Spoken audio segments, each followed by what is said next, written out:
So some internet issue, okay, कुछ internet का issue था और इसकी वजह से डिस्कनेक्ट हो गया था. तो I am starting again. So I have given you some carbon ions और हमको इन कार्बन आयंस की स्टेबिलिटी डिस्कस करनी है. I am trying to adjust the board actually.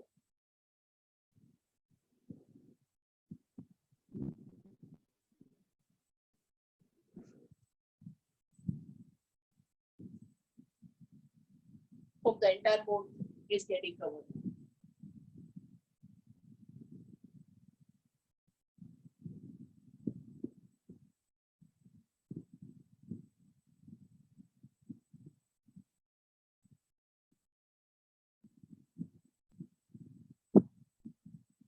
Carbon ion की स्टेबिलिटी में अगर इलेक्ट्रॉन रिलीजिंग ग्रुप लगा हुआ है तो यहाँ पे R alkyl group is electron releasing group, right.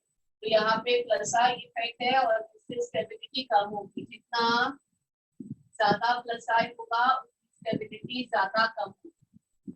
तो टर्शियरी कार्बन आयन में ये टर्शियरी कार्बन आयन, ये सेकेंडरी है, ये प्राइमरी है और ये मिथाइल.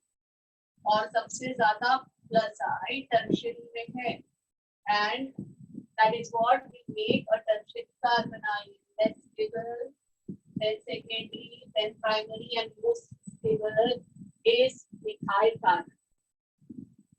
CH में कोई इंडक्टिव नहीं है, but D deuterium is plus I again, and tritium has more plus I than deuterium, more plus I than deuterium. plus I बढ़ते जा रहा है और उसकी वजह से स्टेबिलिटी कार्बन आयन की कम होते जाए.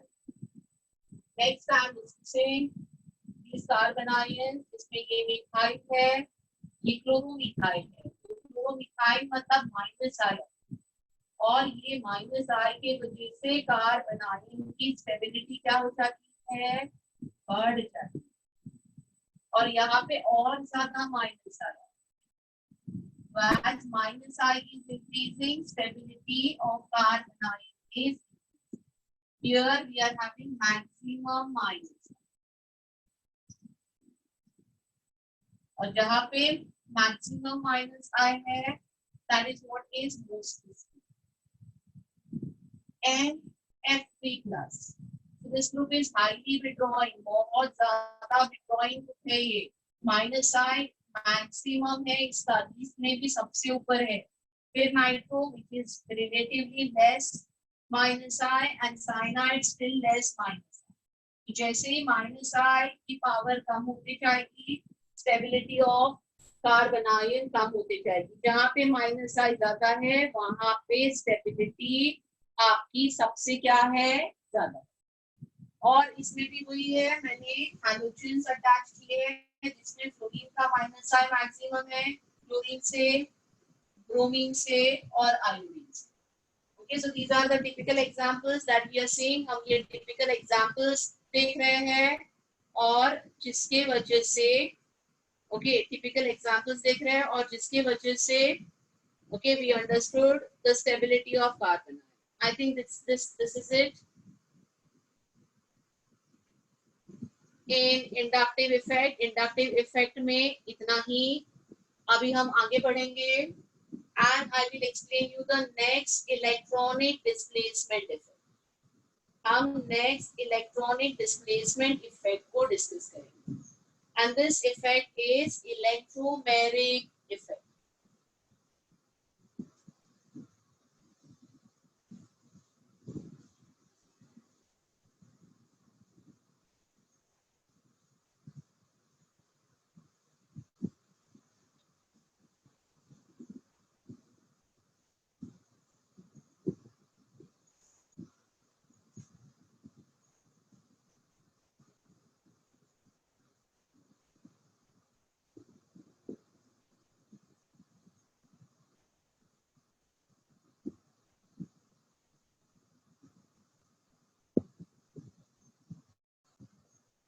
तो इंडक्टिव इफेक्ट हमने देखा. Inductive effect is was effect of sigma bond.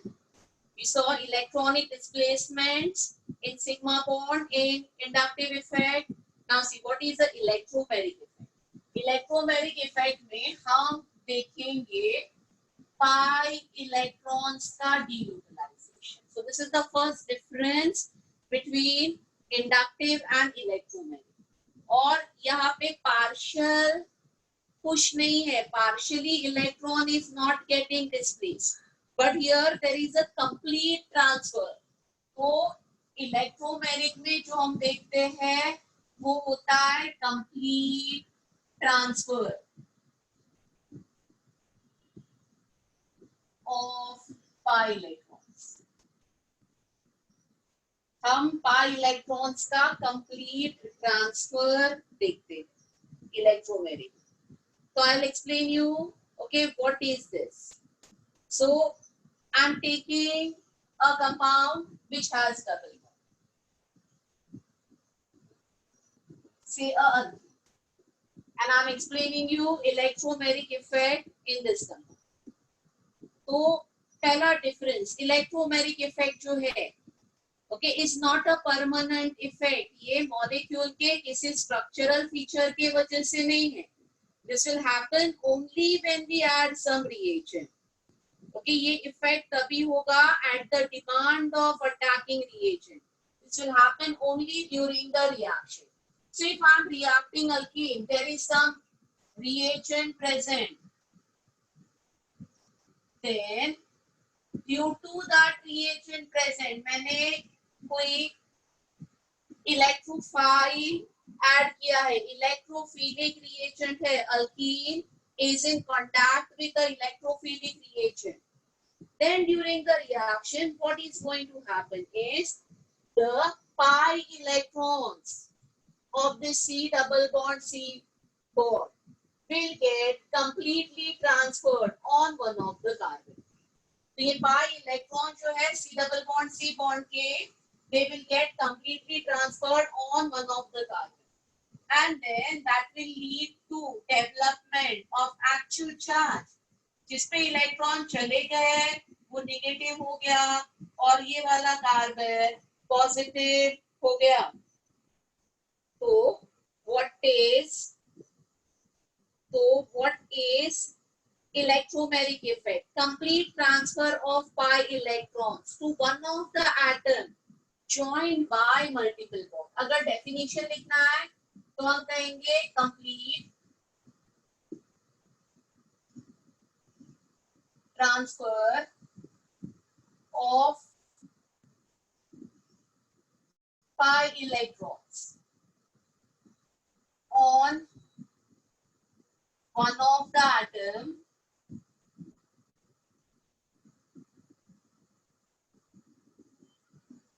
joined by multiple bonds. कभी होता है but ये okay, this will happen okay at the requirement of attacking reagent. जब भी reagent होगा, reaction हो रही होगी, at the demand or at requirement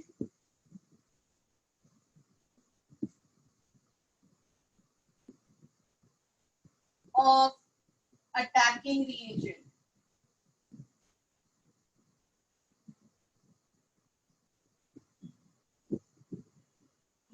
Okay, is called electromagnetic effect. तो इसको कहते हैं electromagnetic effect.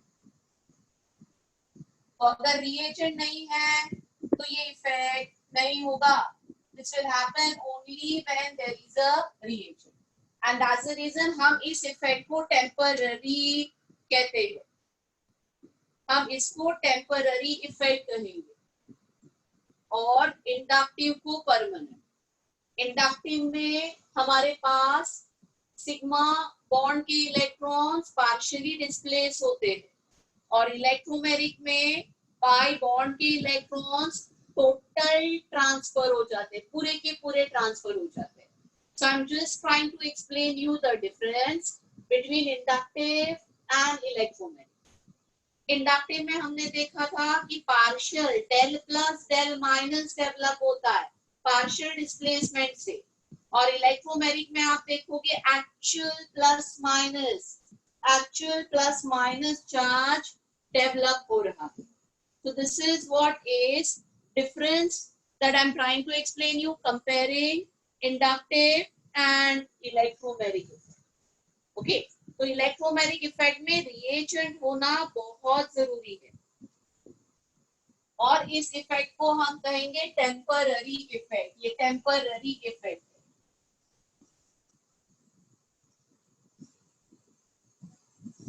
This won't be there if I'm storing this alkene. इसको हमने स्टोर करके रखा है तो क्या अल्कीन का पाई बॉन्ड टूटा हुआ होता है और ये कार्बन प्लस और ये कार्बन माइनस होता है? Answer is okay. So this will happen only when alkene is reacting. Otherwise, this is not going to happen. Okay, ये फर्क है इंडक्टिव और इलेक्ट्रोमैग्नेटिक. अभी जैसे हमने इंडक्टिव को दो टाइप में क्लासिफाई किया है, वैसे ही there are two types of electromagnetic effect. There is a positive electromagnetic effect and there is a negative electromagnetic. तो अभी हम इलेक्ट्रोमैग्नेटिक इफेक्ट को दो टाइप में क्लासिफाई करेंगे. Two types, plus E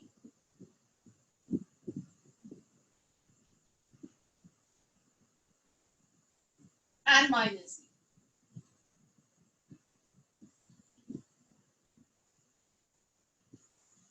Plus E effect and minus E effect.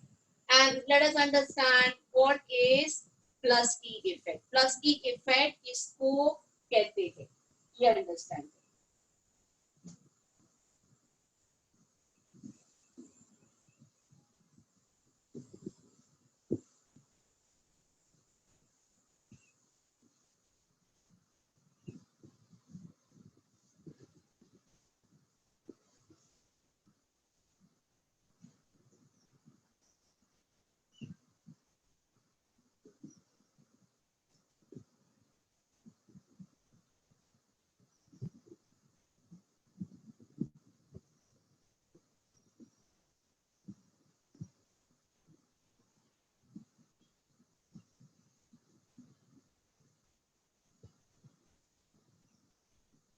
Positive electromagnetic effect का मैं एक एग्जांपल देती हूँ.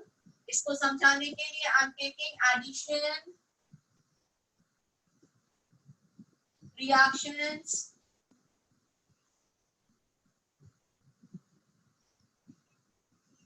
of alkene or alkyne. तो alkene और alkyne जो एडिशन रिएक्शन अंडरगो करते हैं, ओके, उसको एज अ एग्जांपल हम समझ सकते हैं. और ये एडिशन प्लस की मैकेनिज्म से होता है. इसमें पॉजिटिव इलेक्ट्रोमैग्नेटिक इफेक्ट है. तो मैं इसको समझाने की कोशिश करती हूँ. What is the whole meaning of plus की मैकेनिज्म. तो I am just taking a alkene and I am trying to add say HBr. Alkene plus HBr वाली रिएक्शन समझते हैं. तो अभी HBr में H डेल प्लस है और Br डेल माइनस है और ये बॉन्ड टूटने के बाद एक्चुअल H प्लस और एक्चुअल Br माइनस हमारे पास है. तो ये H प्लस हमारा इलेक्ट्रोफाइल है और Br माइनस हमारा न्यूक्लियोफाइल है. अभी क्या होगा? डबल बॉन्ड के तरफ who is going to attack first, H plus or Br minus? Answer is H plus. Why H plus? Because double bond is an electron rich site and that's the reason, okay, on double bond what is first attracted is a positively charged electrophile. तो पहले step में मैं alkyne और H plus का addition आपको दिखा. तो अभी क्या होगा? अभी ये दो जो कार्बन है उसमें से किसी एक कार्बन पे मुझे इलेक्ट्रॉन को शिफ्ट करना है. ये कौन सा कार्बन है ये भी मैं डिस्कस करूंगी, किसी पर्टिकुलर कंपाउंड का एग्जांपल देंगे. बट कार्बन कार्बन बॉन्ड में कोई इलेक्ट्रोनेगेटिविटी डिफरेंस नहीं होता. तो फिलहाल मैं किसी भी एक कार्बन पे इलेक्ट्रॉन को ट्रांसफर कर, तो इस पे ट्रांसफर करने के बाद ये नेगेटिव होगा and my reagent will come here. So what is a positive electromeric effect? A reagent is added on that carbon where we are transferring electron. जिस कार्बन पे इलेक्ट्रॉन ट्रांसफर हो रहा है, अगर उसी कार्बन पे रिएजेंट आके ऐड होता है तो उसको कहते हैं पॉजिटिव इलेक्ट्रोमेरिक इफेक्ट. इसके बाद में क्या मिलेगा? इसके बाद में मुझे इस कार्बन पे H ऐड हो गया और इस कार्बन पे प्लस चार्ज मिलेगा. So what I got now is a carbocation, and now because that negative cloud of alkene is gone, अभी आसानी से Br minus इस कार्बोकटायन पे ऐड होके हमको प्रोडक्ट मिल जाएगा. Okay, so something like this. So what is the positive electromeric effect? इसमें positive electromeric effect किसको कहते हैं? Electrons of the pi bond are transferred to that atom of the multiple bond to which reagent is getting finally attached. इसको कहते हैं positive electromeric effect. तो मैं ये definition यहाँ पे लिखूँ.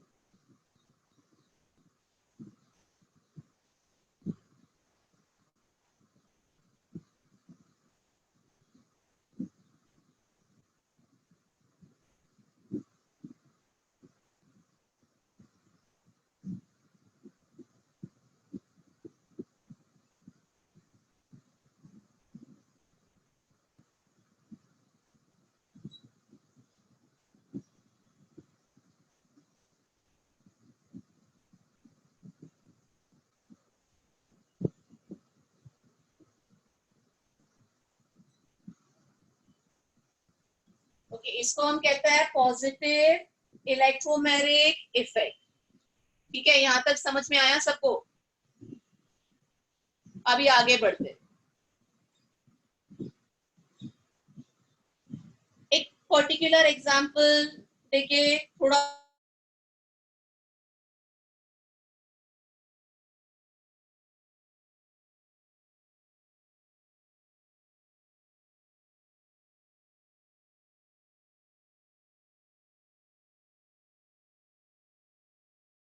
ऐड होने वाला है. But I am discussing this okay from the point of view कि मुझे इलेक्ट्रॉन किस कार्बन पे ट्रांसफर करने हैं, इस पे करने हैं कि इस पे करने हैं. दो पॉसिबिलिटी है. अगर हमने इलेक्ट्रॉन को इस कार्बन पे ट्रांसफर किया तो ये माइनस हो जाएगा और H प्लस यहाँ पे ऐड हो जाएगा, और अगर हमने इस पे ट्रांसफर किया तो ये माइनस हो जाएगा और H प्लस यहाँ पे ऐड. तो एक्चुअली हमको किस कार्बन पे इलेक्ट्रॉन को ट्रांसफर करना है. As both the carbons, okay, are linked via this double bond और कार्बन कार्बन बॉन्ड में इलेक्ट्रोनेगेटिविटी डिफरेंस नहीं होता. तो ये decision we are going to take based on what is getting formed. See, if I transfer it this way, then I will be getting CH3, this middle carbon with a positive charge, and hydrogen is added on this carbon, and this here the electrons are. What is the other possibility? Other possibility ये भी तो है. तो अगर ये other possibility हो गई तो हमारे पास हाइड्रोजन इस मिडिल कार्बन पे ऐड हो जाएगा और ये टर्मिनल कार्बन है उस पे प्लस आ जाएगा. तो अभी मैंने दो पॉसिबल पाथ्स लिखे हैं. Either this is happening or this is happening. How to go ahead? We have to see out of the two carbocations which are formed, which is more stable. कौन सा carbocation ज्यादा stable. तो अभी inductive में हमने carbocation की stability देखी है, and according to that a secondary carbocation is more stable and primary carbocation is less. And that's the reason what is more likely to happen. क्या ज्यादा होगा, ये नहीं बोलती कि ये नहीं होगा, दोनों पॉसिबिलिटी है, but where the probability is more is in this, तो दो प्रोडक्ट बनेंगे, बट मेजर प्रोडक्ट ये कार्बोकटायन से बनेगा. So I get this and then I can add bromine and I can show you formation of two products after this. तो ऐसे कुछ होता है एडिशन ऑफ अल्कीन्स में, जिसको ऑब्वियसली हम आगे चल के और डिटेल में पढ़ेंगे. तो मैंने पॉजिटिव इलेक्ट्रोमैग्नेटिक इफेक्ट समझाने की कोशिश की, जिसमें a reagent is added on that carbon where the electrons are getting transferred.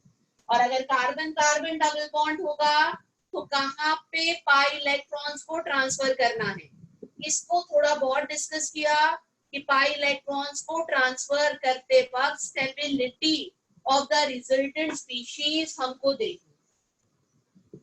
जो स्पीशीज बाद में बन रही है हमको उसकी स्टेबिलिटी समझनी, and based on that, okay, we have to understand where there is more probability of electron transfer.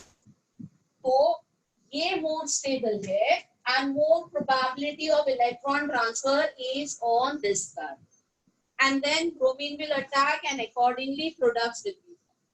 So it's positive electromagnetic effect, clear to you.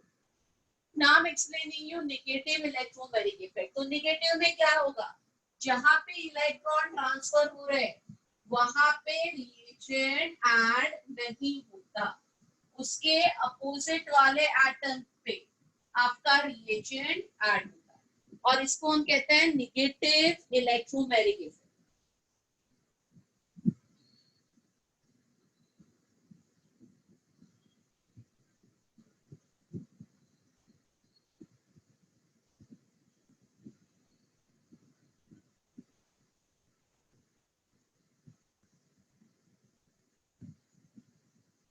So let us understand what is negative electromagnetic effect. So electrons of pi bond are transferred to, तो ये कभी होगा, बड़ी alkyne में तो नहीं होगा. तो ये तभी होता है जब भी carbon is attached to more electronegative atom via multiple bond. जब भी कार्बन, ऑक्सीजन, नाइट्रोजन, सल्फर जैसे मोर इलेक्ट्रोनेगेटिव एटम से अटैच है, ओके, तभी ये होता है. तो I am just writing a definition of और meaning of negative electromagnetic effect.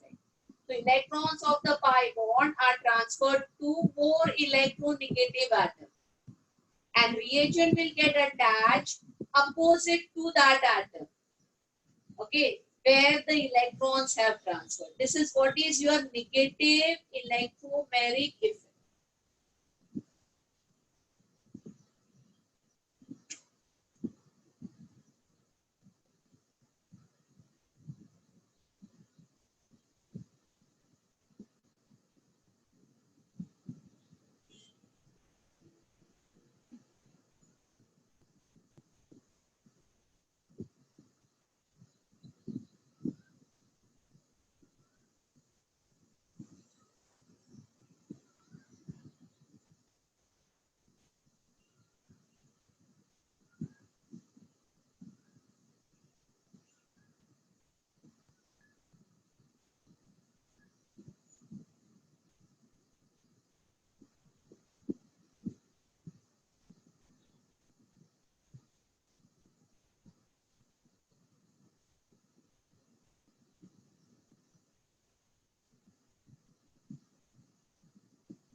तो इसका मैं एग्जांपल देती हूँ, addition reactions of aldehydes and ketones.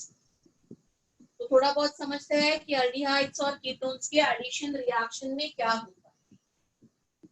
We are discussing इसका एग्जांपल।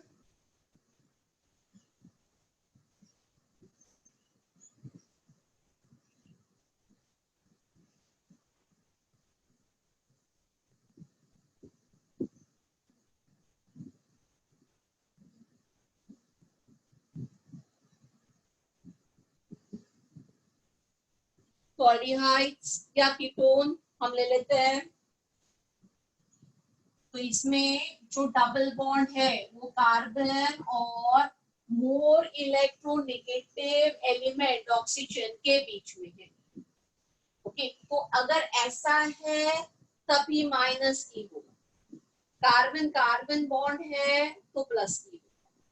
तो अभी इसमें कोई डाउट नहीं कि इसके इलेक्ट्रॉन हमको कार्बन पे ट्रांसफर करने हैं कि ऑक्सीजन पे, ये कोई डाउट नहीं, ये मोर इलेक्ट्रोनेगेटिव पे ही ट्रांसफर। तो जैसे मैंने कार्बन कार्बन बॉन्ड में डिस्कस किया था दो केसेस, वो पॉसिबिलिटी यहाँ पे नहीं बनती क्योंकि carbon is attached to a very much more electronegative element like oxygen, और इस बॉन्ड के सारे इलेक्ट्रॉन्स ऑक्सीजन पुल कर लेगा। इस बॉन्ड के सारे इलेक्ट्रॉन जो है वो ऑक्सीजन के तरफ चले जाएंगे, ठीक है। और फिर क्या होगा, ये भी तो at the attack of at the need of कोई रिएक्शन हो रहा है। तो I am explaining you addition of HCN hydrocyanic acid, जिसमें ऑब्वियसली H del प्लस है और CN del। तो अभी इसमें कार्बन पे what is getting added, carbon पे जो एडिशन होगी वो इज CN माइनस E। तो इस रिएक्शन में इलेक्ट्रॉन ट्रांसफर O पे हो रहा है, but reagent is added on an atom which is opposite to atom where an electron is transferred. Electron is getting transferred on O, but reagent is added on an atom opposite to that atom where the electrons are transferred. और इसको हम कहते हैं negative electromeric. तो अभी इसके आगे क्या होगा, what is the next step here. तो इलेक्ट्रॉन ट्रांसफर हो गए और इस कार्बन पे साइनाइड आ गया and this O is minus. और फिर इसके आगे क्या होगा, obviously H plus is added. Okay, obviously यहाँ पे H plus will be added and we get this product. This compound is called as cyanohydrin, and cyanohydrin formation is via minus E. जहाँ पे इलेक्ट्रॉन ट्रांसफर होता है उस atom के ऊपर नहीं, उसके अपोजिट एटम पे आपका रिएजेंट ऐड हो जाता है। So I've tried to explain you a electromeric effect, which has a complete transfer of pi electrons, okay, and which is temporary, will happen only at the demand of, only at the need of attacking reagents. It doesn't happen otherwise. Okay, so itna likh lo. I just give you a comparison between inductive and electromeric effect जो हमने कर लिए हैं, जो हमने समझ लिए हैं, उनमें मैं डिफरेंस फिर से क्लैरिटी से समझाती हूँ।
दो इफेक्ट हमने समझ लिए, उनका डिफरेंस समझते हैं।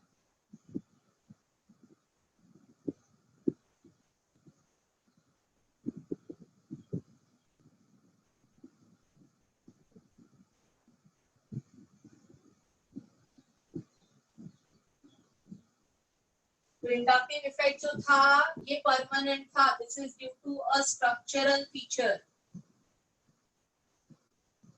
ये परमानेंट इफेक्ट है, और इलेक्ट्रोमैग्नेटिक टेम्पररी है,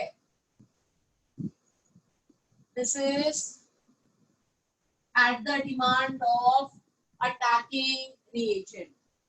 इंडक्टिव में डिस्प्लेसमेंट ऑफ सिग्मा इलेक्ट्रॉन्स हमने देखा,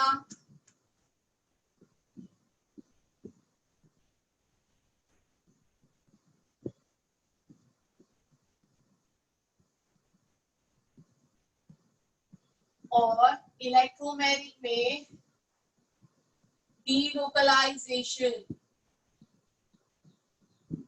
ऑफ पाई इलेक्ट्रॉन्स हमने देखा, राइट। और क्या क्या देखा, पार्शियल चार्ज डेवलप होता है इंडक्टिव में, और complete actual charge is developed in electromagnetic. So inductive partial charges are developed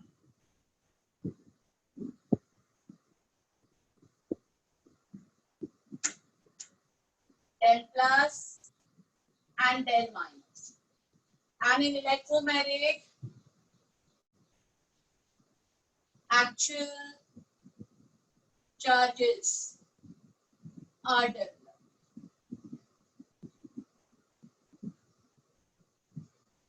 plus and minus।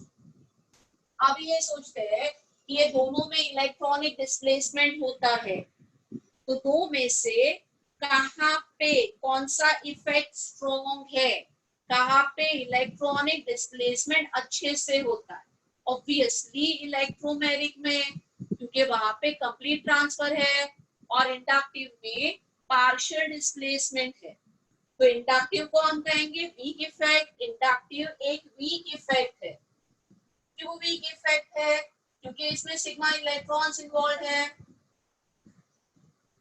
This is a weak effect due to strong sigma bond. Sigma bond strong होता है, जिसके electrons को delocalise करना difficult है,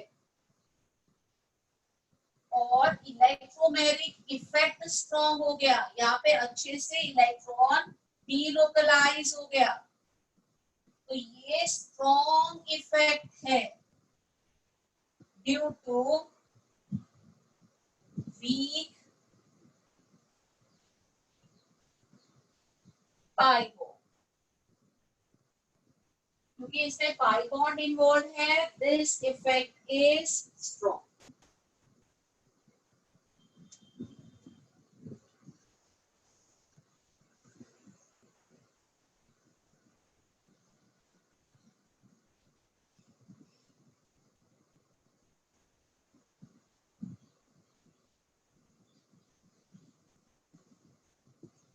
So what we have done is we have finished with two electronic displacement, inductive and electromagnetic. What is next? I will teach you about mesomeric effect. Mesomeric effect के understanding के लिए हमको resonance समझना पड़ेगा, और resonance थोड़ा बहुत resonance chemical bonding में सिखाया जाता है, बट अभी यहाँ पे हम resonance, drawing resonating structures, rules for drawing resonating structures, stability of resonating structures, ये सब बहुत ही अच्छे तरह से समझेंगे। So next lecture is more on resonance. Okay, हम रेजोनेंस फिनोमिना को क्लैरिटी से समझने की कोशिश करेंगे। और इसी के बेसिस पे हम फिर मेसोमेरिक इफेक्ट समझेंगे. Okay, so that's it for today's lecture. See you next time. GOC3 we start with resonance. GOC3 में हम resonance से start करेंगे. Okay, so that's it for today. See you in the next lecture with resonance.